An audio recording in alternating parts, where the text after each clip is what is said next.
براۃ من اللہ و رسولہ الی الذین عاہدتم من المشرکین، صاف جواب ہے اللہ اور اس کے رسول کی طرف سے ان لوگوں کو جن سے تم نے معاہدہ کر رکھا تھا، من المشرکین، مشرکین میں سے۔ فسیحوا فی الارض، بس چل پھر لو زمین پر، اربعۃ اشہر، 4 مہینے تک، وَاعْلَمُوا أَنَّكُمْ غَيْرُ مُعْجِزِ اللَّهِ، اور یاد رکھنا تم اللہ تعالیٰ کو عاجز کرنے والے نہیں ہو، وَأَنَّ اللَّهَ مُخْزِي الْكَافِرِينَ، اللہ تعالیٰ کافروں کو رسوا کرنے والا ہے۔ وَأَذَانٌ مِّنَ اللَّهِ وَرَسُولِهِ إِلَى النَّاسِ يَوْمَ الْحَجِّ الْأَكْبَرِ، اور لوگوں کے لیے اللہ اور اس کے رسول کی طرف سے اعلان عام ہے بڑے حج کے دن کہ ان اللہ بریء من المشرکین، اللہ تعالیٰ مشرکوں سے لا تعلق ہے، ورسولہ، اور اللہ کا رسول بھی لا تعلق ہے۔ آپ کو معلوم ہے کہ جیسے اردو میں ہم پڑھتے ہیں نا تو زبر زیر تو اردو کے ہر لفظ میں ہوتی ہے لیکن لکھی ہوئی نہیں ہوتی، چونکہ ہمیں اردو آتی ہے بغیر زبر زیر کے ہم پڑھ لیتے ہیں۔ جس کو عربی آتی ہوتی ہے وہ بغیر زبر زیر کے عربی پڑھ لیتا ہے۔ تو قرآن مجید تو ایسے ہی تھا بغیر زبر زیر کے۔ حضرت عمر رضی اللہ تعالیٰ عنہ کے دور خلافت میں حج کے موقع پر حضرت عمر نے نوٹ کیا تو ایک شخص نے اس آیت کی تلاوت یوں کی، ان اللہ بریء من المشرکین ورسولہ، زبر زیر تو تھی نہیں، تو ترجمہ کیا ہو جاتا، اس کا ترجمہ کیا ہو گیا معاذ اللہ کہ اللہ تعالیٰ مشرکوں اور اپنے رسول صلی اللہ علیہ وسلم سے معاذ اللہ لا تعلق ہے۔ تو حضرت عمر کو تشویش ہوئی، لہذا حضرت علی ان کے چیف سیکریٹری تھے حضرت عمر رضی اللہ تعالیٰ عنہ کے، لہذا حضرت علی کو حکم دیا آپ نے کہ عربی زبان کے قواعد بناؤ۔ تو پہلا جو عربی کا قاعدہ بنا تھا وہ کیا تھا، کل فاعل مرفوع وکل مفعول منصوب وکل مضاف الیہ مجرور۔ تو یہ چونکہ مبتدا ہے نا، ان اللہ بریء من المشرکین، اللہ مشرکوں سے بری ہے۔ اب چونکہ یہ سبجیکٹو پوزیشن میں ہے لہذا ورسولہ، یہ اس کے ساتھ اٹیچ ہوگا، اگر رسول ہی ہو تو پھر یہ من المشرکین کے ساتھ اٹیچ ہو جاتا۔ فَإِن تُبْتُمْ، پھر اگر تم توبہ کر لو، فَهُوَ خَيْرٌ لَكُمْ، تو وہ تمہارے لیے بہتر ہے۔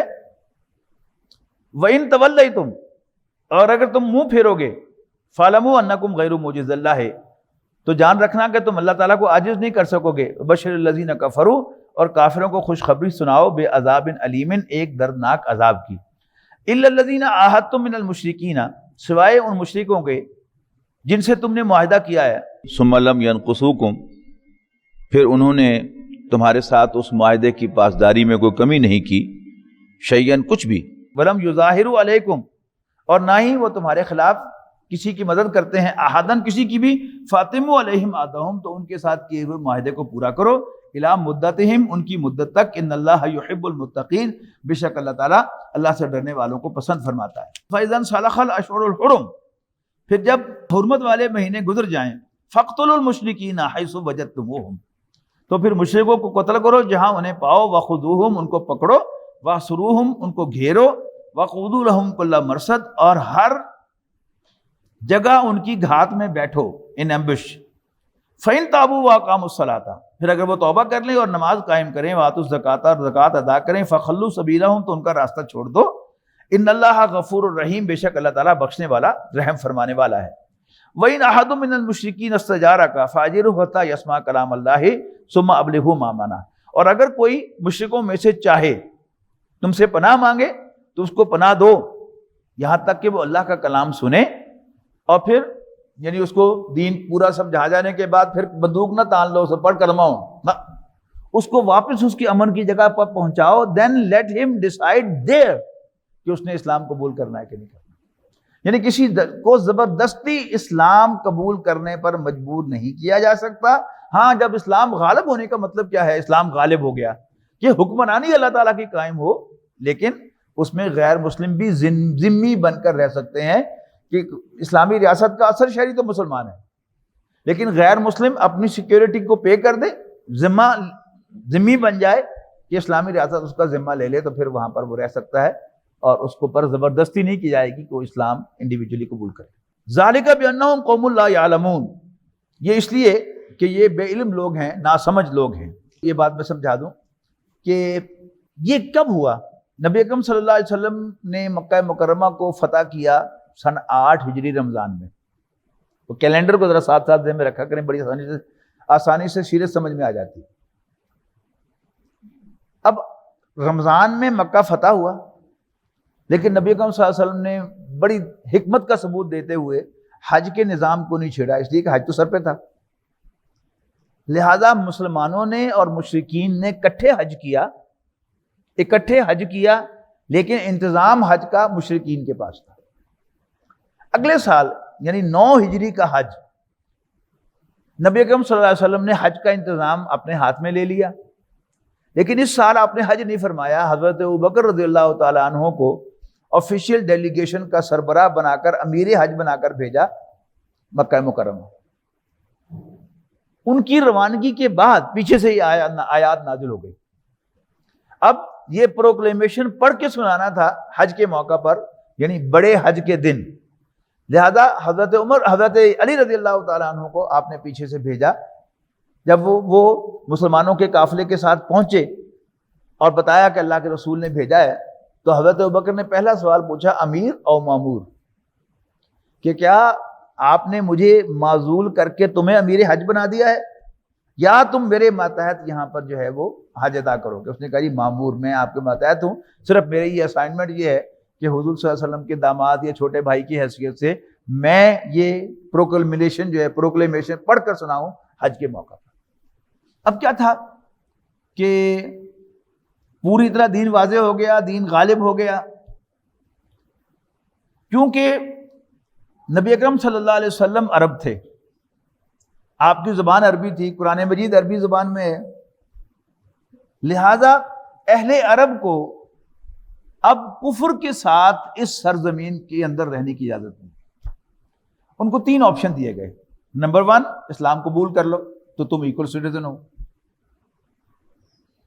نمبر 2، یہ سرزمین چھوڑ دو،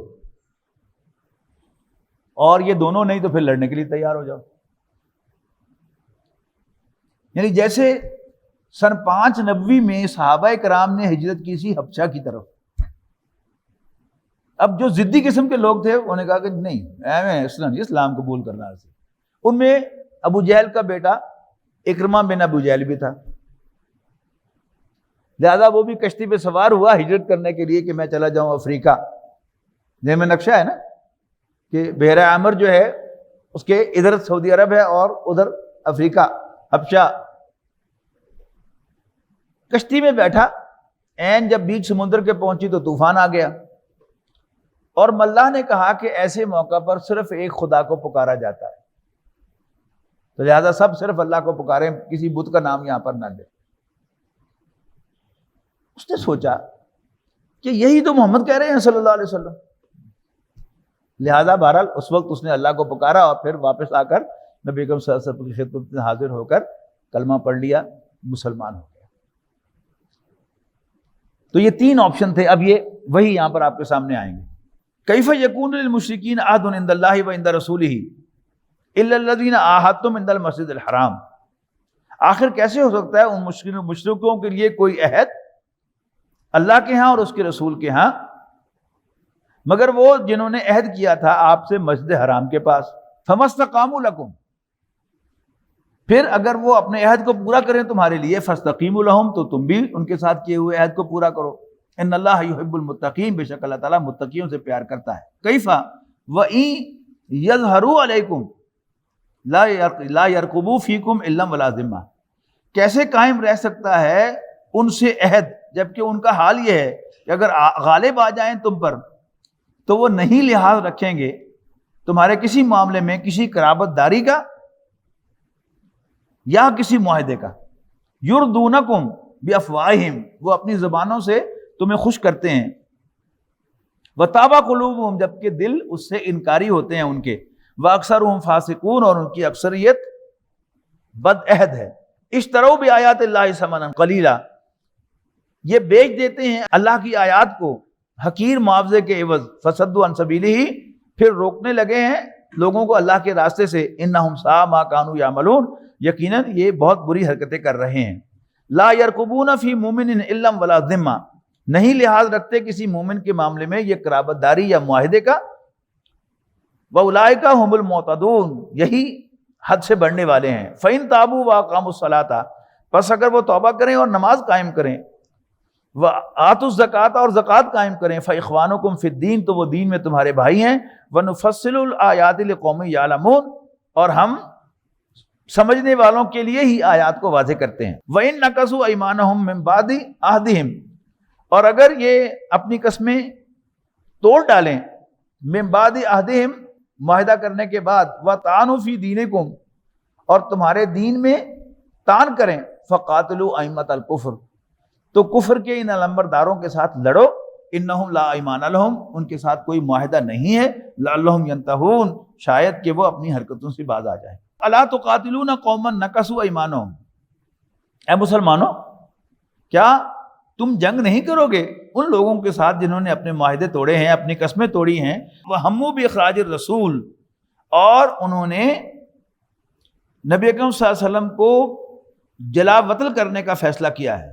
وَهُمْ بَدَؤُوكُمْ أَوَّلَ مَرَّةٍ اور جنہوں نے ابتدا کی ہے تم پر زیادتی کی پہلی مرتبہ. أَتَخْشَوْنَ مسلمانوں کیا تم ان سے ڈرتے ہو؟ فَاللَّهُ أَحَقُّ أَن تَخْشَوْهُ جبکہ اللہ تعالیٰ زیادہ حقدار ہے کہ تم اس سے ڈرا کرو. إِن كُنتُم مُؤْمِنِينَ اگر تم واقعی مومن ہو. قَاتِلُوهُمْ ان سے لڑو. يُعَذِّبْهُمُ اللَّهُ بِأَيْدِيكُمْ اللہ تعالیٰ تمہارے ہاتھوں انہیں سزا دے گا. وَيُخْزِهِمْ وَيَنْصُرْكُمْ عَلَيْهِمْ اور ذلیل کرے گا انہیں اور تمہاری مدد کرے گا ان کے خلاف. وَيَشْفِ صُدُورَ قَوْمٍ مُؤْمِنِينَ اور ایمان والوں کے دلوں کو ٹھنڈا کرے گا. وَيُذْهِبْ غَيْظَ قُلُوبِهِمْ اور ان کے دلوں کی جلن کو دور کرے گا. وَيَتُوبُ اللَّهُ عَلَىٰ مَن يَشَاءُ اور اللہ تعالیٰ جس کے لیے چاہے گا اس کی توبہ بھی قبول کر لے گا. وَاللَّهُ عَلِيمٌ حَكِيمٌ اور اللہ تعالیٰ جاننے والا حکمت والا ہے. ام حسبتم ان تترکوا اے مسلمانوں کیا تم سمجھتے ہو کہ یوں ہی چھوڑ دیے جاؤ گے؟ وَلَمَّا يَعْلَمِ اللَّهُ الَّذِينَ جَاهَدُوا مِنكُمْ وَلَمْ يَتَّخِذُوا مِن دُونِ اللَّهِ وَلَا رَسُولِهِ وَلَا الْمُؤْمِنِينَ وَلِيجًا کیا مسلمانوں تم سمجھتے ہو یوں ہی چھوڑ دیے جاؤ گے جبکہ ابھی اللہ نے پرکھا ہی نہیں ان لوگوں کو جنہوں نے اللہ کے راستے میں جہاد کیا تم میں سے، اور نہیں بنایا انہوں نے اللہ اور اس کے رسول اور مسلمانوں کے خلاف کسی کو جگری دوست. واللہ خبیر بما تعملون اور جو کچھ بھی تم کرتے ہو اللہ تعالیٰ اس سے باخبر ہے.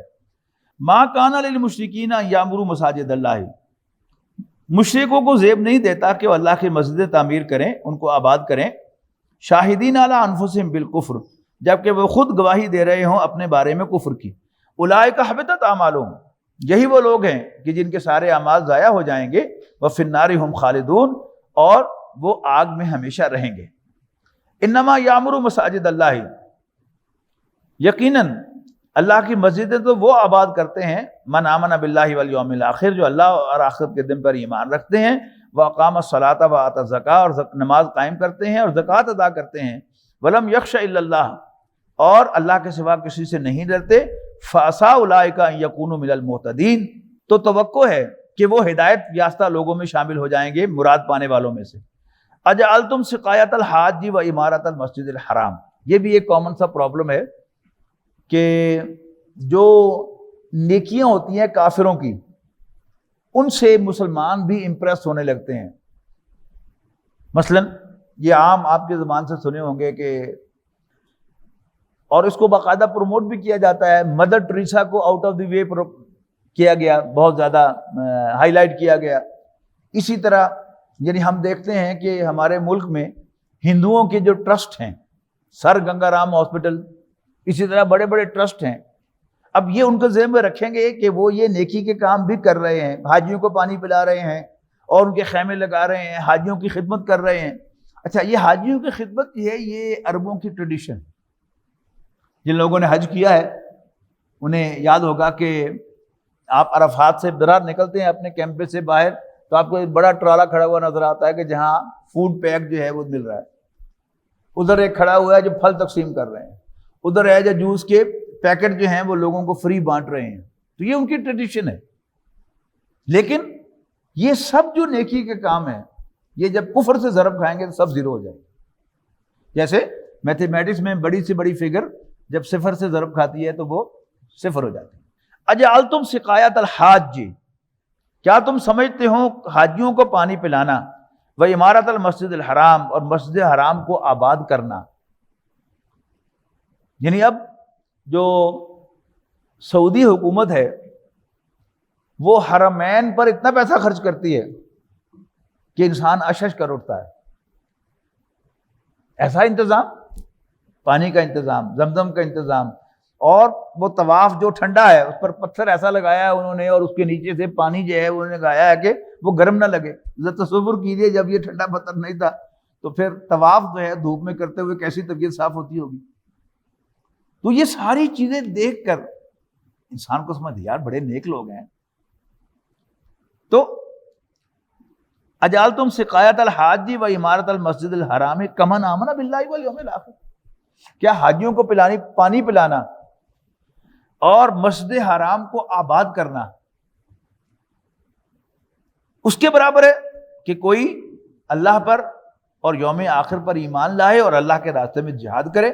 لا یفتبون عند اللہ، یہ دونوں اللہ کی نظر میں برابر نہیں ہے. واللہ لا یہدی القوم الظالمین، اللہ تعالیٰ ایسے ظالموں کو راستہ نہیں دکھاتا. الذین آمنوا وہاجروا وجاہدوا فی سبیل اللہ، وہ لوگ جو ایمان لائے، انہوں نے ہجرت کی اور جہاد کیا اللہ کے راستے میں، باموالہم وانفسہم، اپنی مالوں اور جانوں کے ساتھ، اعظم درجۃ عند اللہ، اللہ کی نظر میں بہت بڑے اونچے درجے والے ہیں. واولئک هم الفائزون، اور یہی مراد پانے والے ہیں.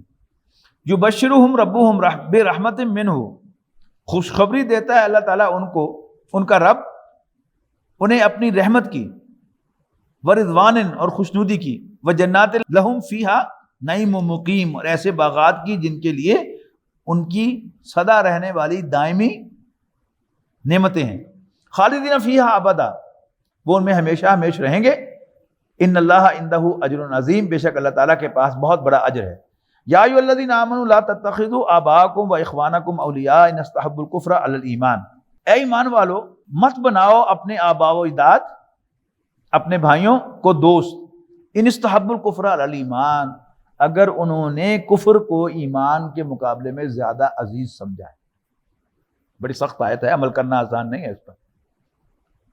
وَمَن يَتَوَلَّهُم مِّنكُمْ، اور جو کوئی تم میں سے یہ حرکت کرے گا، ان سے دوستی کرے گا، ان کو دوست بنائے گا، فَأُولَٰئِكَ هُمُ الظَّالِمُونَ، تو ایسے ہی لوگ ظالم ہیں. اور پھر ایک زبردست آیت آ گئی، ایک ترازو کھڑا کر لو اپنے دل کے اندر. قُلْ إِن كَانَ آبَاؤُكُمْ وَأَبْنَاؤُكُمْ وَإِخْوَانُكُمْ وَأَزْوَاجُكُمْ وَعَشِيرَتُكُمْ، کہہ دو اے نبی صلی اللہ علیہ وسلم، اگر تمہیں تمہارے باپ، تمہارے بھائی، تمہارے بیٹے، تمہارے بھائی، وازواجکم، اور تمہاری بیویاں، وعشیرتکم، اور تمہارے رشتہ دار، واموال اقترفتموها، اور وہ مال جو تم نے بڑی محنت سے کمائے ہیں، وتجارتم تخشون کسادہا، اور وہ کاروبار جس کے مندہ پڑنے کا تمہیں خطرہ رہتا ہے، ومساکن ترضونہا، اور وہ گھر جو تم نے بڑے چاؤ سے بنوائے ہیں، احب الیکم من اللہ ورسولہ وجہاد فی سبیلہ، اگر تمہیں زیادہ محبوب ہیں اللہ کے مقابلے میں، اللہ کے رسول کے مقابلے میں. اور یہ دونوں کیا ہیں؟ یہ تو کوئی ایسا یعنی ویزیبل کوئی محبت نہیں ہے نا. اس محبت کا ثبوت کیا ہے؟ تم اللہ کے راستے میں اگر جہاد کر رہے ہو تو اس کا مطلب ہے کہ تمہیں اللہ اور اس کے رسول سے محبت ہے. تو اگر تمہیں تمہارے باپ، تمہارے بیٹے، تمہارے بھائی، تمہاری بیویاں، تمہارے رشتہ دار، اور وہ مال جو تم نے بڑی محنت سے کمایا ہے، اور جو تجارت جس کے مندہ پڑنے کا تمہیں خطرہ رہتا ہے، اور تمہارے وہ گھر جو تم نے بڑے چاؤ سے بنوائے ہیں، اگر تمہیں اللہ، اللہ کے رسول اور اللہ کے راستے میں جہاد کرنے سے زیادہ محبوب ہے، فتربصوا، تو انتظار کرو. ڈاکٹر سارم صاحب رحمہ اللہ یہاں ترجمانی کرتے تھے کہ دفع ہو جاؤ پھر، حتی یاتی اللہ بامرہ، یہاں تک کہ اللہ تعالیٰ اپنا حکم لے آئے، یعنی تمہیں موت آ جائے. واللہ لا یہدی القوم الفاسقین، اور اللہ تعالیٰ ایسے نافرمانوں کو ہدایت نہیں دیتا. لقد نصرکم اللہ فی مواطن کثیرۃ ویوم حنین اذ اعجبتکم کثرتکم فلم تغن عنکم شیئا وضاقت علیکم الارض بما رحبت ثم ولیتم مدبرین. یقیناً اللہ تعالیٰ مدد کر چکا تمہاری اے مسلمانوں بہت سے مواقع پر، اور غزوہ حنین کے دن جب تمہیں غرہ ہو گیا اپنی کثرت کا، فلم تغنی عنکم شیئا، پھر کوئی چیز تمہارے کام نہ آئی، وضاقت علیکم الارض، اور جبکہ زمین تم پر تنگ ہو گئی، بما رحبت، اپنی وسعت کے باوجود، ثم ولیتم مدبرین، اور پھر تم پیٹھ پھیر کر بھاگے. غزوہ حنین فتح مکہ کے فوراً بعد ہوا اور 12,000 کا لشکر تھا. تو مسلمانوں میں سے کسی کی زبان پر یہ آ گیا ہم تو جب 313 تھے تو ہم نے چھکے چھڑا دیے تھے، اب تو ہم 12,000 ہیں. تو اللہ تعالیٰ کو یہ بات پسند نہ آئی، اور یہ اللہ تعالیٰ کی سنت ہے کہ اپنے خاص بندوں کو وہ اسپیشلی ٹریٹ کرتا ہے، اور ان کی تھوڑی بہت کمی بیشی جو ہے اس پر بھی انہیں سزا دیتا ہے یا وارننگ دیتا ہے، متنبہ کرتا ہے. ہم ساری عمر انشاءاللہ نہ کہیں تو ہمارا کام کبھی نہیں رکا.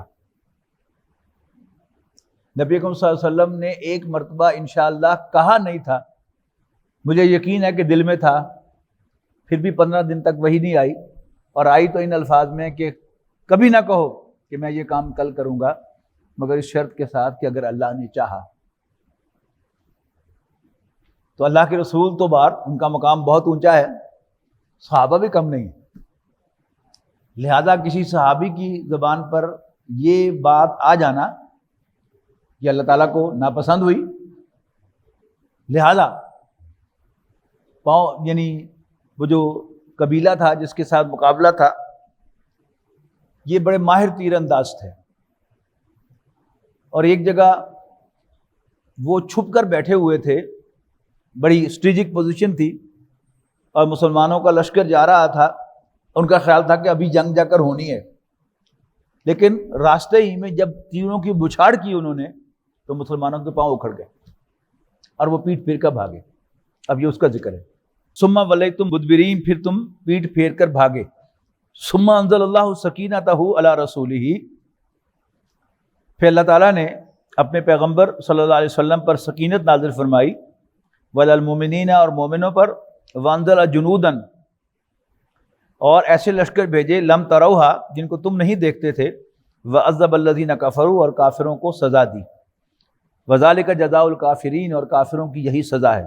ثم یتوب اللہ من بعد ذالک علی من یشاء، پھر توبہ کی توفیق دیتا ہے اللہ تعالیٰ اس کے بعد بھی جس کو چاہے. واللہ غفور الرحیم، اور اللہ تعالیٰ بخشنے والا مہربان ہے. یا ایھا الذین آمنوا انما المشرکون نجس فلا یقربوا المسجد الحرام بعد عامہم ھذا، اے ایمان والو بے شک مشرک ناپاک ہیں، پس وہ اس سال کے بعد مسجد حرام کے پاس نہ پھٹکیں. وَإِنْ خِفْتُمْ عَيْلَةً، اور اگر تم تنگ دستی سے ڈرتے ہو.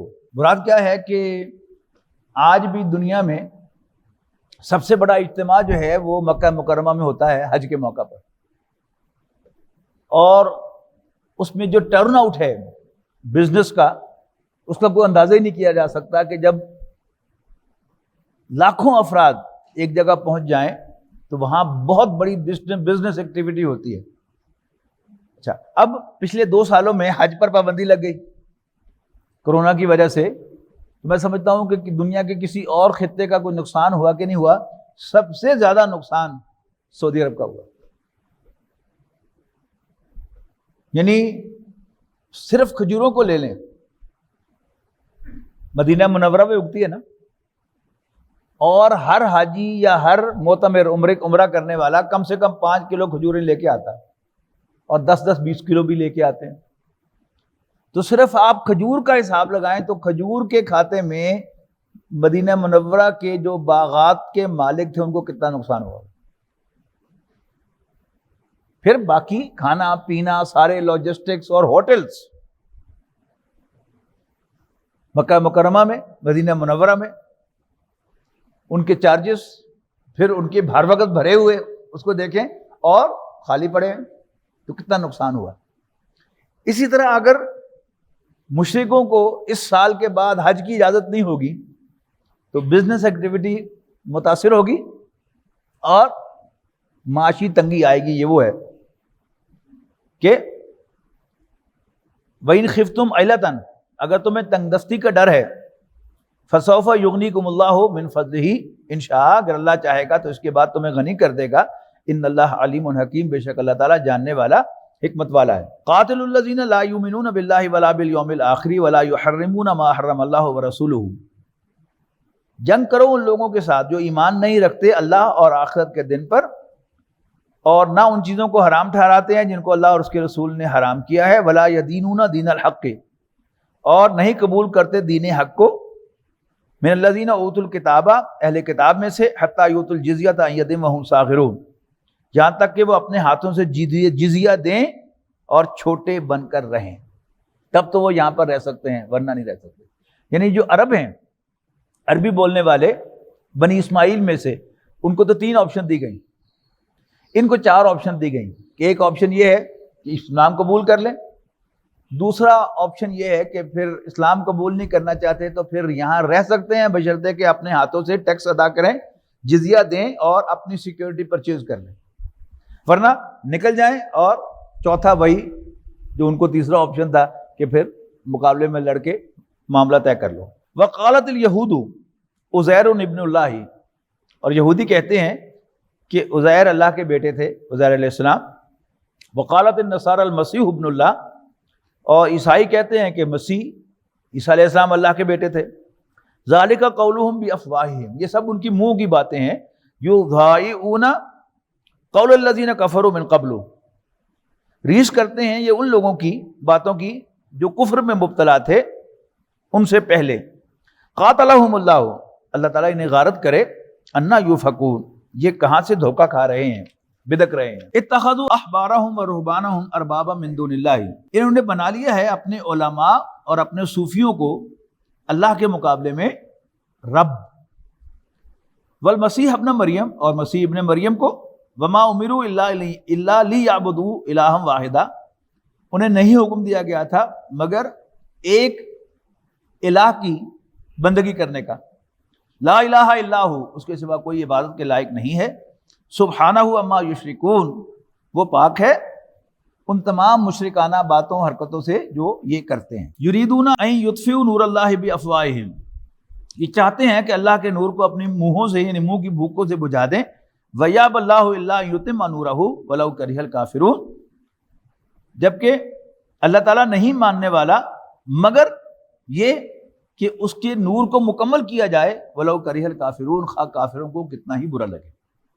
هُوَ الَّذِي أَرْسَلَ رَسُولَهُ بِالْهُدَى وَدِينِ الْحَقِّ لِيُظْهِرَهُ عَلَى الدِّينِ كُلِّهِ، یہ آیت جو ہے یہ قرآن مجید میں 3 مرتبہ آئی ہے۔ اس کا پہلا ٹکڑا هُوَ الَّذِي أَرْسَلَ رَسُولَهُ بِالْهُدَى وَدِينِ الْحَقِّ لِيُظْهِرَهُ عَلَى الدِّينِ كُلِّهِ، کہ اللہ ہی تو ہے جس نے اپنے پیغمبر صلی اللہ علیہ وسلم کو بھیجا الہدا، کامل ہدایت یعنی قرآن مجید دے کر، ودین الحق، اور سچا دین یعنی دین اسلام دے کر، تاکہ وہ اس دین کو کل کے کل دین پر، کل نظام زندگی پر غالب کر دیں۔ تو ایک ہی آیت کا ریپیٹ ہونا 3 مرتبہ، یہ کیا ہے، اس آیت کی اہمیت کو بتلاتا ہے۔ اور نبی کریم صلی اللہ علیہ وسلم کی سیرت سمجھ میں نہیں آ سکتی اگر آپ اس آیت کو نہیں سمجھتے، اس لیے کہ جو اپیرنٹ کانٹراڈکشن ہے حضور صلی اللہ علیہ وسلم کی سیرت میں، وہ اس کے ساتھ تو سمجھ میں آ سکتی ہیں کہ آپ کو اللہ نے کیوں بھیجا تھا۔ ورنہ کیا ہے کہ مکہ مکرمہ میں تو مسلمانوں کو اپنے دفاع میں بھی ہاتھ اٹھانے کی اجازت نہیں ہے، مار کھاؤ ہاتھ باندھ کر، اپنے دفاع میں بھی ہاتھ نہ اٹھاؤ۔ لیکن مدینہ منورہ میں جاتے تلوار پکڑ لی، اور پھر یہ اتنی سخت آیات کہ پکڑو مارو، ایسی تیسی پھر دے اڑا دی۔ یہ انداز کیا ہے، کنٹراڈکشن محسوس ہوتی ہے۔ اور جو دشمنان اسلام ہیں انہوں نے اس کو اچھالا بھی ہے۔ لیکن اگر آپ کے سامنے ہو کہ نبی کریم صلی اللہ علیہ وسلم کو اللہ تعالیٰ نے بھیجا ہی دین کو غالب کرنے کے لیے تھا، تو پھر سب اسٹریٹجک تھا۔ مکہ مکرمہ میں اگر مسلمان وائلنٹ ہو جاتے تو کرش کر دیے جاتے، اور وہیں پر اسلام کا چراغ گل ہو جاتا۔ لہذا مکہ مکرمہ میں نبی اکرم صلی اللہ علیہ وسلم نے یہ جو آیت لکھی نا آپ کے سامنے، فذکر بالقرآن من یخاف وعید، یہی کام تھا مکہ مکرمہ میں آپ کا۔ تو جو بھی میری ڈانٹ سے ڈرتا ہے، آپ اس کو قرآن مجید کے ذریعے سے خبردار کرتے رہیں، وارن کرتے رہیں، نصیحت کرتے رہیں۔ تو آپ نے اس میں سے مکھن نکال لیا اس معاشرے میں سے، جو اللہ کی ڈانٹ سے ڈرتے تھے، اللہ کو مانتے تھے، شرک نہیں کرتے تھے، نبی اکرم صلی اللہ علیہ وسلم کو تسلیم کر لیا، تو آپ کے دست و بازو بن گئے۔ آپ ان 100-150 افراد کو لے کر مکے سے نکل آئے، مدینہ منورہ میں اس کے گرد ایک اور حالہ بن گیا۔ پہلے تھے السابقون الاولون من المہاجرین، اور یہاں شامل ہو گئے آگے ساتھ وہ باہر کا حالہ انصار. یہ ہے سینٹرل کور نبی اکرم صلی اللہ علیہ وسلم کی جماعت کا. پھر اس سینٹرل کور کے ساتھ نبی اکرم صلی اللہ علیہ وسلم نے پھر کفر پر چڑھائی کی ہے. یعنی مدینہ آ کر بھی وہ پہلے انٹرنل کنسولیڈیشن ہوئی ہے نا, پہلے مسجد نبی بنائی, پھر مواخات قائم کی, مسلمانوں کے درمیان بھائی چارہ بنایا, پھر یہودیوں کے ساتھ معاہدہ کیا, اندر امن ہو گیا تو آپ باہر نکلے. اور سٹارٹ کیسے کیا؟ قریش کو فیل کرایا کہ میں زندہ ہوں اور میں تمہاری شاہ رگ کاٹ سکتا ہوں, یعنی معاشی شاہ رگ. وہ بھی سیانے تھے, سمجھ گئے, لہذا وہ خود آئے لڑنے کے لیے, اپنی موت کو دعوت دی. اور یہ بھی ہم جو پڑھ کے آئے ہیں کہ اللہ تعالیٰ کہہ رہا ہے کہ وہ ان کو ان کے سامنے چھوٹا دکھایا اور ان کو ان کے سامنے چھوٹا دکھایا تاکہ دونوں آبادہ ہوں لڑائی پر. ورنہ کیا ہے, اگر سامنے بڑا لشکر نظر آئے گا تو پھر ذرا پسو پیش ہوتی ہے, جو چار بندے ہیں سارے کھاجا میں کچے سڑن. تو یہ ہوتی ہے, اللہ چاہتا تھا کہ یہ لڑائی ہو اور اسلام کی فتح ہو. اور پھر چل سو چل ہے, غزوہ بدر کے بعد 13 ماہ کے بعد غزوہ احد ہے. اور پھر چھوٹی چھوٹی مہمیں تو کوئی سیرت کی کتاب اٹھا کر آپ پڑھیں تو آن ایوریج ہر 10-15 دن کے بعد کوئی نہ کوئی جنگ ہے, کوئی نہ کوئی مارکا ہے, کوئی نہ کوئی مہم ہے. لیکن سن 4 ہجری میں کوئی بڑی جنگ نہیں ہوئی.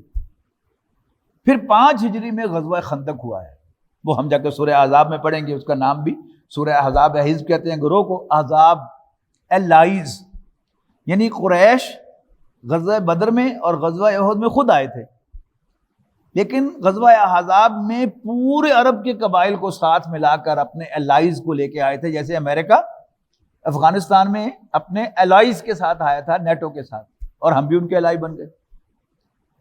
ٹھیک ہے نا, تو وہ غزوہ احزاب ہے. اور پھر جب غزوہ احزاب میں 1 ماہ تک انہوں نے محاصرہ کیا, نبی اکرم صلی اللہ علیہ وسلم نے صحابہ کے ساتھ خندق کھودی, باہر ہی بیٹھے رہے 1 مہینے تک, کچھ بھی نہیں ہوا. اور پھر اللہ تعالیٰ کی طرف سے جن حضرات نے سردی کے موسم میں مدینہ منورہ کا سفر کیا ہے انہیں معلوم ہے کہ بڑی ٹھیک ٹھاک ٹھنڈ ہوتی ہے وہاں پر. آپ جب مکے سے جاتے ہیں نا مدینہ منورہ تو ہلکے پھلکے کپڑے پہنے ہوئے ہوتے ہیں, اور پہلے ہی دن آپ فجر کی نماز سے جائیں اور ٹھنڈی ہوا چل رہی ہو, طبیعت وہیں پر صاف ہو جاتی ہے, اور پھر گلا بیٹھ جاتا ہے, اور پھر سردی لگ جاتی ہے, یا نمونیا ہو جاتا ہے, یا ویسے نزلہ زکام ہو جاتا ہے. اچھا, سردیوں میں ویسے ہی ٹھنڈ ہوتی ہے مدینے میں, مکے میں نہیں. اوپر سے پھر رات کا وقت تیز ہوا چلی, اور جب سردی میں ونڈ فیکٹر کا اضافہ ہوتا ہے تو 2-3 ڈگری ٹیمپریچر اور ڈاؤن چلا جاتا ہے. مزید یہ ہوا کہ ظاہر ہے 10,000 کا لشکر تھا ان کے لیے, یعنی کتنی دیگیں چڑھی ہوئی ہوں گی اور کتنے آگ کے وہ چولہے جل رہے ہوں گے. تو تیز ہوا سے وہ خیمے اڑ کر آگ پر آ گئے اور ان کو آگ لگ گئی. یعنی ایک پر دوسرا فیکٹر ہوا کہ اب وہ کھلی ہوا میں, ٹھنڈی ہوا میں کیسے ٹھہر سکتے تھے, خیمے بھی اڑ گئے. تو پھر وہ راتوں رات میدان چھوڑ کر چلے گئے. یہ کیا تھی؟ یہ نبی اکرم صلی اللہ علیہ وسلم کی اسٹریٹجی تھی. اگر آپ کو یہ آیت سمجھ میں آئے گی کہ اللہ تعالیٰ نے بھیجا ہی اس کام کے لیے تھا, تو پھر ہر کام کو آپ مانیں گے, ہو یس کمال دا کام, ڈیسیژن تھا, کیا اسٹریٹجی تھی. لیکن اگر سمجھ میں نہیں آئے گی, آپ کا مقصد یہ تھا, تو پھر سپلٹ ہو جائے گی نبی اکرم صلی اللہ علیہ وسلم کی حیثیت. کہ مستشرقین نے یہ کوششیں کی ہیں کہ مسلمانوں کے دلوں میں یا عام جو ریڈر ہے اس کے دل میں کنفیوژن پیدا کیا جائے. یعنی ایک جو ہسٹورین ہے وہ کہتا ہے جی محمد فیلڈ ایز اے پروفٹ صلی اللہ علیہ وسلم معاذ اللہ, بٹ سکسیڈڈ ایز اے اسٹیٹس مین. کہ نبی اکرم صلی اللہ علیہ وسلم ایک نبی کی حیثیت سے تو معاذ اللہ فیل ہو گئے, لیکن ایک سیاستدان کی حیثیت سے کامیاب ہوئے کہ آپ نے پورے عرب کو لگام دے دی, نکیل ڈال دی. پروفیسر مونٹگومری وارڈ 2 والیوم میں سیرت لکھتا ہے, محمد ایٹ مکہ, اور دکھاتا ہے کہ وہی جو حضرت عیسیٰ علیہ السلام کی صفات تھیں کہ تمہارے ایک منہ پر کچھ چپیڑ مارے تو دوسرا بھی آگے کر دو, اور دکھاتا ہے کہ حضور صلی اللہ علیہ وسلم نے بھی بالکل وہی انداز کیا, اختیار کیا, اور کیا کچھ نہیں کیا گیا مسلمانوں کے ساتھ اور رسول اللہ صلی اللہ علیہ وسلم کے ساتھ, لیکن ریٹیلیٹ نہیں کیا. تو he was a perfect profit. لیکن پھر دوسرا جو لکھتا ہے محمد ایٹ مدینہ, اس میں آپ کی وہ اسٹیٹس مین شپ دکھاتا ہے ایک کنٹراسٹ دکھاتا ہے کہ پتہ نہیں وہ ایک ہی آدمی تھا یا دو آدمی تھے، یعنی ایک کنفیوژن پیدا ہو جائے، مقصد تو یہ ہے۔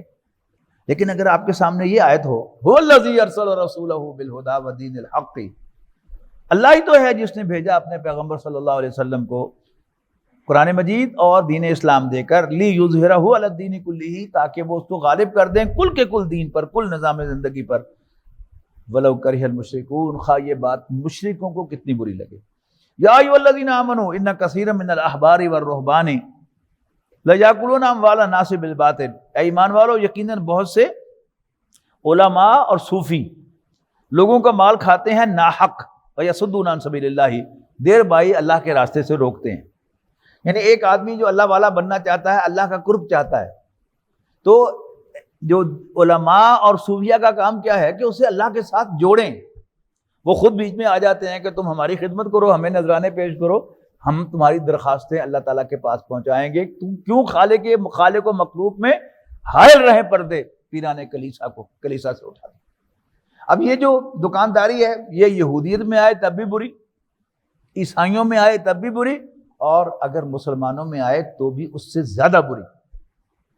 تو ان کثیر من الاحبار والرہبان لیاکلون اموال الناس بالباطل ویصدون عن سبیل اللہ، اور اللہ کے راستے سے روکتے ہیں، والذین یکنزون الذهب والفضة، اور وہ لوگ جو سونا چاندی جمع کرتے ہیں، ولا ينفقونها فی سبیل اللہ، اللہ کے راستے میں خرچ نہیں کرتے، فبشرهم بعذاب علیم، تو انہیں ایک دردناک عذاب کی خوشخبری دے دو۔ یوم یحمى علیہا فی نار جہنم، جب وہ دہکائی جائے گی اس سونے اور چاندی پر جہنم کی آگ، فتقوی بہا جباہہم وجنوبہم وظہورہم، یعنی سونے اور چاندی کو گرم کر کے داغا جائے گا ان کی پیشانیوں کو، ان کی سائیڈز کو اور ان کی بیکس کو۔ ھذا ما کنزتم، کہا جائے گا کہ یہ تھا جو تم نے جمع کیا تھا، لانفسکم، اپنے لیے، فذوقوا ما کنتم تکنزون، تو پھر چکھو اس کا مزہ جو تم نے جمع کیا تھا۔ ان عدۃ الشہور عند اللہ 12 شہرا فی کتاب اللہ، یقیناً اللہ کے نزدیک مہینوں کی تعداد 12 ہے، اللہ کی کتاب میں، اللہ کے اس ڈاکیومنٹ میں، تقدیر میں۔ یوم خلق السماوات والارض، یعنی کس دن یہ طے ہوا تھا، جس دن اللہ تعالیٰ نے آسمانوں اور زمین، اس کائنات کو بنایا تھا، تو طے کیا تھا کہ سال کے 12 مہینے ہوں گے۔ منہا اربعۃ حرم، اور ان میں سے 4 مہینے حرمت والے ہوں گے جن میں جنگ نہیں ہوگی۔ ذالک الدین القیم، یہی زبردست دین ہے، مضبوط دین ہے۔ فلا تظلموا فیہن انفسکم، تو تم ان 4 مہینوں میں اپنے اوپر باہم جنگ کر کے ظلم نہ کرو۔ وقاتل المشرکین کافۃ، اور سب کے سب مشرکوں سے لڑو اے مسلمانوں، کما یقاتلونکم کافہ، جیسے وہ سب تم سے لڑتے ہیں۔ وَاعْلَمُوا أَنَّ اللَّهَ مَعَ الْمُتَّقِينَ، اور یاد رکھنا اللہ تعالیٰ تو متقیوں کے ساتھ ہے۔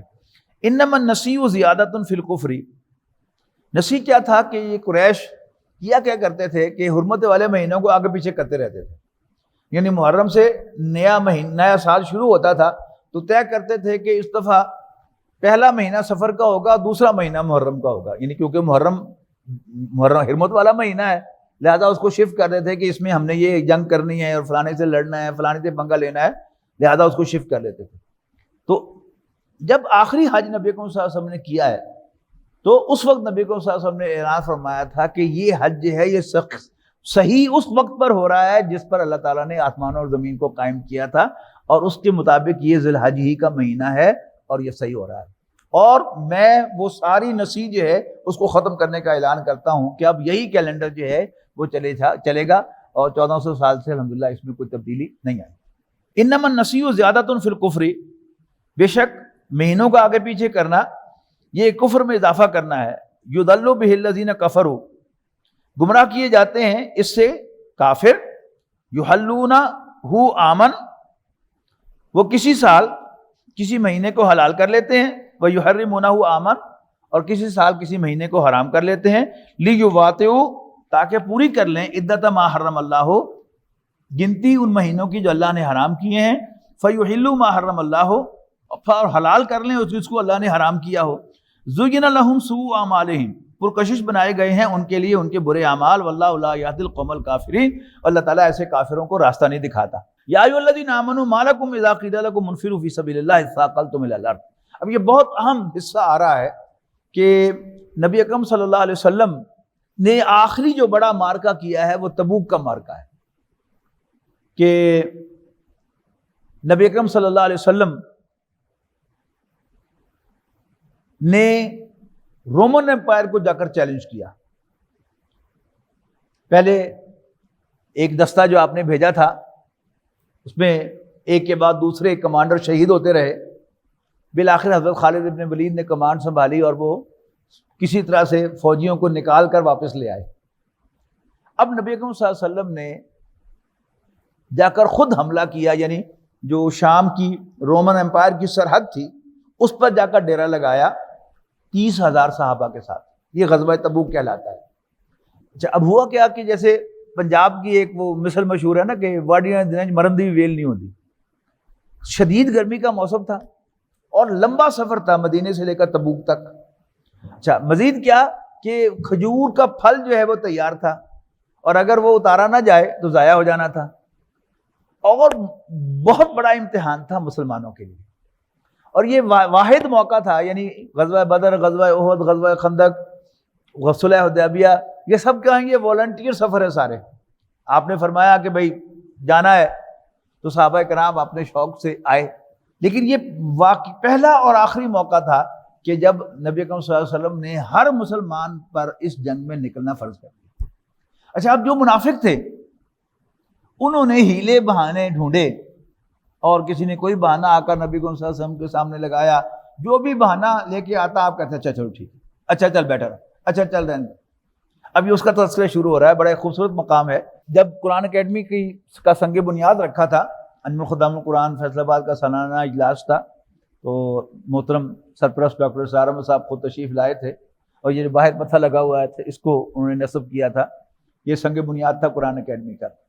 تو اس سالانہ اجلاس تھا چونکہ انجمن کا، اس پر جو آپ نے اس وقت خطاب فرمایا تھا وہاں ایک بڑی نئی ڈائمنشن قرآن مجید کی انہوں نے بتائی تھی. مجھے یاد ہے کہ قرآن مجید ایک مینول کی طرح ہے. جیسے کسی مشین کا مینول ہوتا ہے کہ آپ کو ساری انسٹرکشن دیتا ہے کہ آپ اس کی یعنی ہفتہ وار بنیادوں پر یا سالانہ یا ماہانہ بنیادوں پر اس طرح اس کی سروس کریں. اس کے پیچھے سے 3 پیچ لگے ہوئے ہیں، ان کو کھول کے اس کا ڈھکن اتار کے ایک طرف رکھیں. پھر آپ کو ایک پلی نظر آئے گی، ایک بیلٹ نظر آئے گی. پھر یہ ہے کہ اس پلی کو یا بیلٹ کو پلی کو کھولیں، بیلٹ کو اتار کے رکھیں. پھر آپ کو نیچے یہ نظر آئے گا، پھر یہ کریں، پھر یہ کریں. کہ اگر آپ اس میں سے کوئی ایک حصہ اس پر عمل نہیں کریں گے تو باقی مینول سارا کا سارا بے معنی ہو جائے گا. یعنی اس میں کہا گیا ہے کہ آپ اس کے پیچھے 3 پیچ ہیں وہ کھولیں تو آپ کو بیلٹ اور پلی نظر آئے گی. آپ کہتے ہیں نہیں کہاں ہے پلی، کہاں ہے بیلٹ، پٹا کہاں ہے اور پلی کہاں ہے، وہ نہیں نظر آئے گی. آپ پہلے قدم اٹھائیں گے اگلا نظر آئے گا. وہ کہے گا کہ پلی اتار کے رکھ دو تو پھر نیچے یہ چیز نظر آئے گی. آپ پلی اتار کے نہیں رکھے تو نظر نہیں آئے گی. تو قرآن مجید کے یہ مقامات جو ہیں یہ بڑے پریکٹیکل ہیں. اگر آپ نے کوئی اجتماعیت کبھی جوائن نہیں کی تو آپ ان آیات کو انجوائے نہیں کر سکتے. پھر اجتماعیت میں بھی اگر آپ اس کے ذمہ دار نہیں رہے، امیر نہیں رہے، تو بھی آپ ان کو انجوائے نہیں کر سکتے. تو فرمایا یا ایھا الذین آمنوا ما لکم اذا قیل لکم انفروا فی سبیل اللہ اثاقلتم الی الارض. مسلمانوں تمہیں کیا ہو گیا ہے کہ جب تمہیں کہا جاتا ہے کہ اللہ کے راستے میں نکلو جہاد کے لیے تو تم زمین کے ساتھ چمٹ کر رہ جاتے ہو. اور رضیتم بالحیات الدنیا من الاخرہ، کیا تم آخرت کے بارے مقابلے میں دنیا کی زندگی پر ریچھ گئے ہو. فما متاع الحیات الدنیا فی الاخرۃ الا قلیل، حالانکہ آخرت میں دنیا کی زندگی تو کوئی حیثیت ہی نہیں. الا تنفروا یعذبکم عذابا علیما، اگر تم نہ نکلے تو اللہ تمہیں دردناک عذاب سے دوچار کرے گا. ویستبدل قوما غیرکم، اور تمہیں اور لوگوں سے ریپلیس کر دے گا. ولا تضروا شیئا، اور تم اس کا کچھ بھی بگاڑ نہیں سکو گے. واللہ علی کل شیء قدیر، اللہ تعالیٰ ہر چیز پر قادر ہے. الا تنصروہ، اور اگر تم نے اللہ کے نبی کی مدد نہ کی، فقد نصرہ اللہ اذ اخرجہ الذین کفروا ثانی اثنین اذ ہما فی الغار، اگر تم اس کی مدد نہیں کرو گے تو وٹ. اللہ تعالیٰ نے تو اپنے پیغمبر کی پہلے بھی مدد کی تھی جب اس کو کافروں نے نکال دیا تھا اور پیغمبر 2 میں سے دوسرے تھے. اذ ہما فی الغار، جب وہ دونوں حضرت ابوبکر اور نبی اکرم صلی اللہ علیہ وسلم غار میں تھے، غار ثور میں. اذ یقول لصاحبہ، جب نبی صلی اللہ علیہ وسلم اپنے ساتھی اپنے دوست ابوبکر سے کہہ رہے تھے لا تحزن، گھبرا مت، ان اللہ معنا، بے شک اللہ ہمارے ساتھ ہے. فانزل اللہ سکینتہ علیہ، تو نازل کیا اللہ نے اپنی طرف سے سکون قلب ان پر. وایدہ بجنود لم تروها، اور ان کی مدد فرمائی ایسے لشکروں سے جن کو تم نہ دیکھتے تھے، وَجَعَلَ كَلِمَةَ الَّذِينَ كَفَرُوا السُّفْلَىٰ، اور کافروں کا بول نیچا کر دیا تھا، وَكَلِمَةُ اللَّهِ هِيَ الْعُلْيَا، اور اللہ کی بات تو سب سے اونچی ہے، واللہ عزیز حکیم، اور اللہ تعالیٰ بالا دست حکمت والا ہے۔ انفروا خفافا وثقالا، نکلو خواہ ہلکے ہو یا بھاری۔ اس کی تفسیر میں مفسرین نے لکھا ہے کہ خواہ بیمار ہو تندرست، کھاتے پیتے ہو یا تنگ دست، توانا ہو یا کمزور، نکلو اللہ کے راستے میں، نکلو اللہ کے راستے میں، نکلو اللہ کے راستے میں جنگ کرو۔ انفروا خفافا وثقالا وجاہدوا باموالکم وانفسکم فی سبیل اللہ، اور اللہ کے راستے میں اپنے مالوں اور جانوں کے ساتھ جہاد کرو۔ ذالکم خیر لکم ان کنتم تعلمون، یہ تمہارے لیے بہتر ہے اگر تم سمجھو۔ لو کان عرضا قریبا وسفرا قاصدا، اور اگر آسانی سے حاصل ہونے والا فائدہ ہوتا اور سفر ہلکا ہوتا لتبعوک، تو یہ آپ کی پیروی کرتے، ولکن بعدت علیہم الشقہ، لیکن بہت کٹھن ہو گیا ان کے لیے یہ راستہ، وسیحلفون باللہ، اور یہ قسمیں کھائیں گے اللہ کی، لو استطعنا لخرجنا معکم، اگر ہمارے اندر استطاعت ہوتی تو یقیناً ہم آپ کا ساتھ دیتے، یہلکون انفسہم، یہ اپنے آپ کو ہلاکت میں ڈال رہے ہیں، واللہ یعلم انہم لکاذبون، اور اللہ جانتا ہے کہ یہ جھوٹے ہیں۔ عفا اللہ عنک، اللہ آپ کو معاف کرے، لما ذنت لہم، آپ نے ان کو اجازت کیوں دی تھی، حتی یتبین لک الذین صدقوا، یہاں تک کہ آپ پر واضح ہو جاتے کہ سچے کون سے ہیں، وتعلم الکاذبین، اور جھوٹوں کا بھی آپ کو پتہ چل جاتا۔ اچھا اب یہ کیا ہے کہ جھوٹے بہانے، یہاں تک کہ واضح ہو جاتا نہیں، یعنی جو بھی آیا نبی کریم صلی اللہ علیہ وسلم کا جو بھی جھوٹا سچا بہانہ اس نے پیش کیا، آپ نے کہا چل اچھا چلتا چل ٹھیک ہے۔ حالانکہ اگر تحقیق کی جائے تو پتہ چل جائے، مثلا کسی دینی جماعت میں کوئی سفر ہے، سے کراچی جانا ہے، تو پہلے تو جو کمزور ایمان والے لوگ ہیں جو امیر کو دل سے امیر نہیں مانتے، اس کا حکم تسلیم نہیں کرتے، ارگو کرتے ہیں، پہلے تو وہ کہیں گے نہیں نہیں مجبوری ہے، پھر کچھ لوگ کہیں گے نہیں نہیں یار چل، اچھا کہا چلو میرا بھی نام لکھ لو، اور تقاضا کرتے ہیں کہ آپ میری ٹکٹ میری طرف سے خرید لیں، میں بعد میں دے دوں گا۔ جب عین وقت آتا ہے کہ سے ملت ایکسپریس پر آپ نے جانا ہے، 4 بجے اس کی روانگی ہے، اب آپ 12 بجے اس کے گھر فون کرتے ہیں، اب تو موبائل فون آ گئے نا، کافی بچت ہو گئی، تو پہلے لینڈ لائن پہ فون کرنا ہوتا تھا، آپ نے فون کیا تو وہ گھر پہ نہیں، تو آپ کہتے ہیں اور اس کے گھر والوں کو پیغام دیتے ہیں کہ بس میں نے یہ پوچھنا تھا کہ ان کو کہاں سے اٹھانا ہے یا خود وہ اسٹیشن پہ پہنچ جائیں گے، تو ان کی گھر والی کہتی ہے آگے سے ہیں، یعنی جانے کا تو ارادہ ہی نہیں تھا، اب جھوٹا بہانہ بنایا تھا کہ بس میرا ٹکٹ خریدنے میں بھی جاؤں گا، اور پھر اس کے بعد پھر وہ کال بیک کریں گے 1 گھنٹے کے بعد، اور کہیں جی بڑا ایت کی موڈ سی کہ اللہ ایت کی سانوں میں کوئی دین دے کام سے نکل میں توفیق دے، بس اچانک مسئلہ پر کھڑا ہو گیا، ہم سوری کہ میں تڑنال نہیں جا سکتا۔ اب اس کو پڑھے کہ یہ آیات جو ہیں کہ نبی اکرم صلی اللہ علیہ وسلم سے کہا یار آپ نے ان کو اجازت کیوں دی تھی، آپ کو تحقیق کرنی چاہیے تھی، یعنی اگر آپ جیسے گھر سے پوچھا آپ نے، آپ اس کے دفتر فون کرتے ہیں تو آپ کو پتہ چلے گا اس نے چھٹی بھی اپلائی نہیں کی ہوئی تھی، تو اس کا مطلب کیا ہے کہ جانے کا ارادہ ہی نہیں تھا، لیکن آپ سے کہے گا کہ آ کے بڑا اچھی موڈ سی لیکن ہے بچے کی طبیعت میری خراب ہو گئی ہے، بیوی میری بیمار ہو گئی ہے، یا فلانا ادھر کا کام ادھر ہو گیا ہے، مجھے چھٹی نہیں مل رہی دفتر سے، یہ سب بہانے ہوتے ہیں۔ تو عفا اللہ عنک، اللہ آپ کو معاف کرے، لما اذنت لہم، آپ نے ان کو اجازت کیوں دی، ایکسکیوز کیوں کیا، حتی یتبین لک الذین صدقوا، یہاں تک کہ آپ پر ظاہر ہو جاتے ہیں ان میں سے سچے، وتعلم الکاذبین، اور آپ جھوٹوں کو بھی جان لیتے۔ لا یستاذنک الذین یؤمنون باللہ والیوم الاخر ان یجاہدوا باموالہم وانفسہم، کبھی ایکسکیوز نہیں کرتے، کبھی آپ سے اجازت طلب نہیں کرتے وہ لوگ کہ جو اللہ پر اور یوم آخر پر ایمان رکھتے ہیں، کس بات سے اجازت نہیں مانگتے، ایکسکیوز نہیں کرتے، ان یجاہدوا باموالہم وانفسہم، اللہ کے راستے میں اپنی جانوں اور مال سے جہاد کرنے سے کبھی ایکسکیوز نہیں کرتے۔ واللہ علیم بالمتقین، اور اللہ تعالیٰ متقیوں کو جانتا ہے۔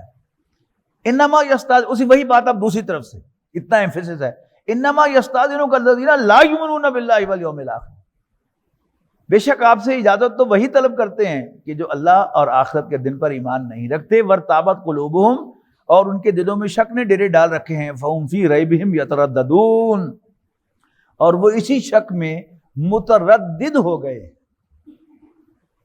اسٹیٹ آف انڈیسیژن، تردد، گو مگو فارسی میں کہتے ہیں، لیکن ہمیں نہ فارسی آتی ہے نہ اردو، تو سادہ ترجمہ کیا ہے؟ They go to a state of indecision. ولو اراد الخروج، اب وہی بات جو میں نے آپ کو بتائی، تیاری، اگر انہوں نے نکلنے کا ارادہ کیا ہوتا، لَعَدُّ لَهُ عُدَّةً، تو خوب ساز و سامان تیار کیا ہوتا، ولیکن کرہ اللہ بعثہم، لیکن ناپسند کیا تھا اصل میں اللہ نے ان کا اٹھنا اور نکلنا، فثبتہم، لہذا اس نے ان کو سست کر دیا، وقیل قعدوا مع القاعدین، اور ان کا کہا کہ دفعہ ہو، بیٹھے رہو بیٹھنے والے اندر. لو خرجوا فیکم ما زادوکم الا خبالا. اور اب مسلمانوں کو یعنی ایسے موقع پر ہوتا ہے کہ جو امیر ہوتا ہے، خاص طور پر وہ امیر کے جو پہلے 2-3 سال سے یہ کام کر رہا ہو اور ہر سال وہ تماشے دیکھتا ہو، وہ شکر کرتا ہے کہ شکر نال نہیں گیا. اب باقی جو ساتھی ہیں وہ کہتے ہیں لوگ امیر صاحب تسی حد کرتی، انہیں ایویں ایک باری کیا تو نال چھٹی دیتی، تو اسی طرح 2-4 دفعہ انہوں کہتے تو انہیں من جانا سی. لیکن جوتا جس کو کاٹتا ہے اس کو پتا ہوتا ہے کہ 2 سال پہلے بھی وہ گیا تھا، اس نے کیا کیا تھا. لو خرجوا فیکم، اگر وہ تمہارے ساتھ نکلتے، ما زادوکم الا خبالا، تو تمہارے اندر سوائے خرابی کے اور کسی چیز میں اضافہ نہ کرتے، ولا اوضعوا خلالکم، اور ضرور بھاگ دوڑ کرتے تمہارے درمیان، یبغونکم الفتنہ، تمہارے اندر فتنہ پر تازی کرتے. یعنی فیصلہ آباد سے ٹرین چلے گی اور یعنی سونا تو ہے جا کر تقریباً 9-10 بجے رات کے، تو بڑے سالڈ 5-6 گھنٹے ملنے ہیں. اب وہ 8 کا جو ایک اپارٹمنٹ ہے کہ 4 آدمی ادھر بیٹھے ہوئے ہیں، 4 ادھر بیٹھے ہوئے ہیں، وہ سب متوجہ ہو کر ہمتن گوش بیٹھے ہوں گے اور وہ صاحب تقریر فرما رہے ہوں. تقریر کا حاصل کیا ہوگا کہ میں ذرا آج کل مصروف ہوں اور ٹائم نہیں ہے میرے پاس، وقت ہوگا تو آپ کو دکھائیں گے کہ پھر کام کیسے کیا جاتا ہے. یعنی ساری بات کا حاصل کیا ہوگا کہ اس وقت جو لیڈرشپ ہے وہ نااہل ہے، ٹھیک ہے نا، تاکہ کچھ اور لوگ بھی ان کو آئے کہ ہاں میں نے بھی بیٹے کو کاروبار بنا کے دینا ہے، گھر بھی تعمیر کرانا ہے، تو میں بھی اچھی قیادت آ جائے گی، پھر آ جاؤں گا. تو اب وہ اس کا ایک نقشہ کھینچا جا رہا ہے کہ وہ ان کے درمیان گھومتے پھریں گے اور ان کو بھی کمزور کریں گے. ولو اراد الخروج، اگر انہوں نے نکلنے کا ارادہ کیا ہوتا، لعدوا له عدۃ، تو سامان تیار کرتے، ولکن کرہ اللہ بعثہم فثبتہم وقیل قعدوا مع القاعدین. لو خرجوا فیکم ما زادوکم الا خبالا ولا اوضعوا خلالکم یبغونکم الفتنہ وفیکم سماعون لهم. میں نے کہا نا کہ وہ باقی 7 آدمی جو ہے وہ ہمتن گوشت کان لگائے بیٹھے ہوں گے اور ان کا خطاب سن رہے ہوں گے اور سارے ہلا رہے ہوں گے.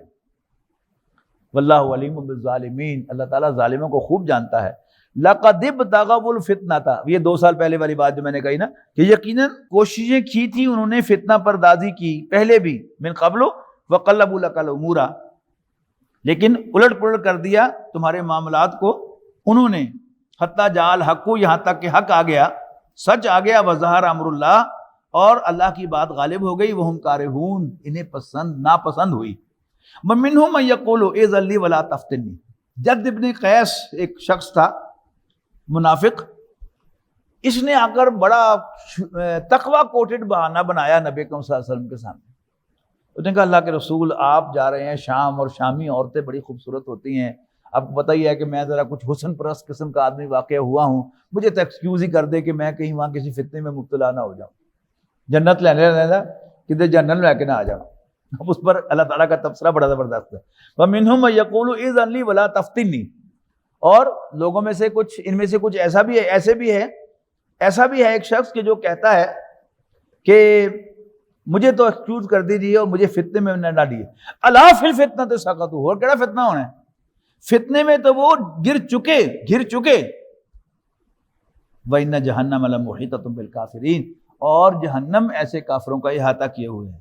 ان تصیب کا حسنۃ تسؤہم، اگر آپ کو کوئی خیر ملتا ہے، فتح ملتی ہے تو ان کو تکلیف ہوتی ہے. وَإِن تصیب کا مصیبت، اور اگر آپ کسی مصیبت میں گرفتار ہوتے ہیں، یقولوا قد اخذنا امرنا من قبل، خوش ہوتے ہیں، لو جی اسی تو ویلے نہ پاسے ہو گئے اور خوشیاں مناتے لوٹ جاتے ہیں. قل لن یصیبنا الا ما کتب اللہ لنا، اے نبی کہہ دیجئے کہ نہیں پہنچتی کوئی مصیبت یا بھلائی مگر جو اللہ نے لکھی ہے ہمارے لیے. ہوا مولانا، وہی ہمارا مولا ہے. وعلی اللہ فلیتوکل المؤمنون، اور اللہ ہی پر مومنوں کو بھروسہ کرنا چاہیے. قل حل تربصون بنا الا احدى الحسنیین، ان سے کہو نا ذرا کہ کیا حل تربصون بنا، تم ہمارے بارے میں کس چیز کا انتظار کر رہے ہو؟ دو میں سے ایک اچھائی کا، ایک یہ کہ ہم شہید ہو جائیں، ہمارے لیے تو بڑی ودیع چیز ہے، دوسرا ہم غالب آ جائیں تم پر، تو پھر تو تم بھی مانو گے تو ہم نے خیر پایا۔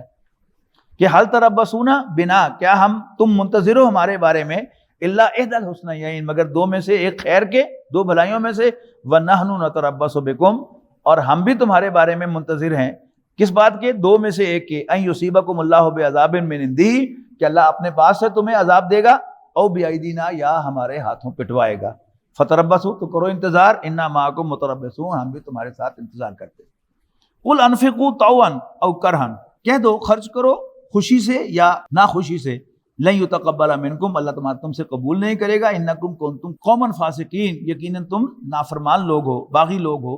وما منعهم ان تقبل منهم نفقاتهم الا انهم كفروا بالله وبرسوله، اور کوئی چیز انہیں مانی نہیں ہے اس بات پر کہ قبول کیے جائیں ان سے ان کے دیے ہوئے مال، الا انہم کفروا باللہ وبرسولہ، سوائے اس کے کہ انہوں نے کفر کیا ہے اللہ اور اس کے رسول کا، ولا یاتون الصلاۃ، اور وہ نماز کے لیے نہیں آتے، الا وہم کسالى، مگر سستی سے، ولا ينفقون الا وهم کارہون، اور وہ نہیں خرچ کرتے مگر کراہت کے ساتھ، ناپسندیدگی کے ساتھ۔ فلا تعجبک اموالهم ولا اولادهم، بس اے نبی آپ کو امپریس نہ کریں ان کے مال اور ان کی اولادیں، انما یرید اللہ لیعذبهم بها، یقیناً اللہ تعالیٰ انہیں انہی کے ذریعے سے سزا دینا چاہتا ہے، عذاب میں مبتلا کرنا چاہتا ہے، فی الحیات الدنیا، دنیاوی زندگی میں، وتزهق انفسهم وهم کافرون، اور چاہتا ہے کہ ان کی جان بھی اسی حال میں نکلے کہ وہ کافر ہی ہوں۔